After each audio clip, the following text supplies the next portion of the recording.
upaya pemerintah menjaga imunitas ekonomi Indonesia di tengah wabah kepanikan termasuk corona. usulan untuk memberlakukan kembali PSBB dan angka kematian akibat COVID-19 jadi sorotan Satgas Covid.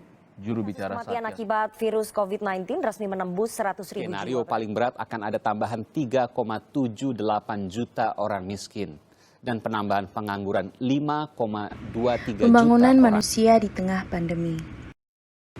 Indonesia telah merayakan hari ulang tahun yang ke-76. Umur ini boleh dibilang memasuki era lansia. Walaupun sudah mencapai umur yang tua, namun tak dapat dipungkiri masih banyak persoalan bangsa yang harus dihadapi hingga kini. Salah satunya terkait dengan pembangunan manusia. Pandemi COVID-19 yang masih terjadi menambah pelik berbagai persoalan pembangunan manusia. Sebelum tahun 1970, pembangunan semata-mata dipandang hanya sebagai fenomena ekonomi saja. Konsep pembangunan manusia pertama kali diperkenalkan oleh United Nations Development Program pada tahun 1900 melalui laporan yang berjudul Human Development Report.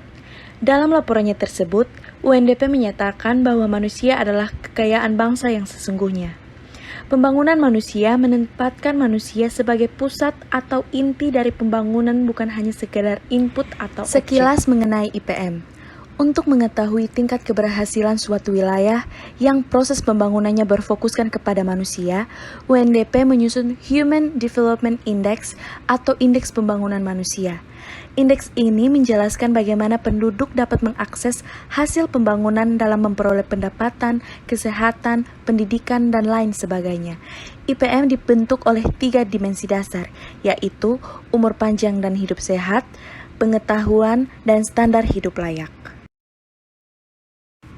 Pembangunan manusia NTT di masa pandemi COVID-19.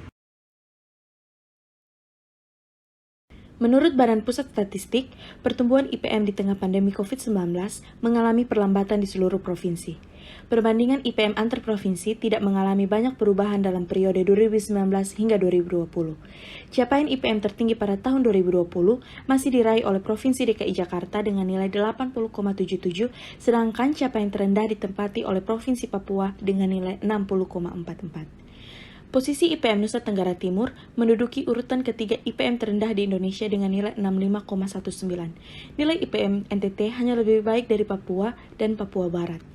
IPM NTT pada tahun 2020 telah bertumbuh sebesar 8,22% sejak tahun 2011 dan telah masuk dalam kategori pembangunan manusia kelompok sedang. Pandemi COVID-19 yang sedang melanda Indonesia sejak tahun lalu mengakibatkan penurunan nilai IPM di seluruh wilayah, tidak terkecuali NTT. Pada tahun 2020, IPM NTT sebesar 65,19. Angka ini menurun sebesar 0,04 poin dibandingkan dengan IPM NTT pada tahun 2019 yang sebesar 65,23. Ada juga faktor IPM NTT yang meningkat. Yang pertama yaitu umur harapan hidup, yang meningkat dari 66,85 menjadi 67,01. Yang kedua yaitu harapan lama sekolah, yang meningkat dari 13,15 menjadi 13,18. Yang ketiga yaitu rata-rata lama sekolah, yang meningkat dari 7,55 menjadi 7,63. Sementara satu faktor pembentuk nilai IPM di Nusa Tenggara Timur yang mengalami penurunan yaitu pengeluaran per kapita masyarakat NTT. Semula pada tahun 2019 telah mencapai 7,8 juta rupiah, mengalami penurunan di tahun 2020 menjadi 7,6 juta rupiah. Anak-anak NTT usia 7 tahun memiliki peluang untuk bersekolah selama 13,18 tahun yang meningkat 0,03 tahun dibandingkan dengan tahun 2019. Sementara itu, penduduk usia 25 tahun ke atas secara rata-rata telah menempuh pendidikan selama 7,63 tahun, meningkat 0,08 tahun dibandingkan tahun sebelumnya. Sedangkan pada pengeluaran per kapita masyarakat NTT tahun 2020 mengalami penurunan sekitar Rp171.000 dibandingkan tahun sebelumnya. Pembangunan manusia di NTT berada pada status sedang dengan IPM 65,19 dengan rata-rata pertumbuhan sejak tahun 2010 hingga 2020 sebesar 0,97%.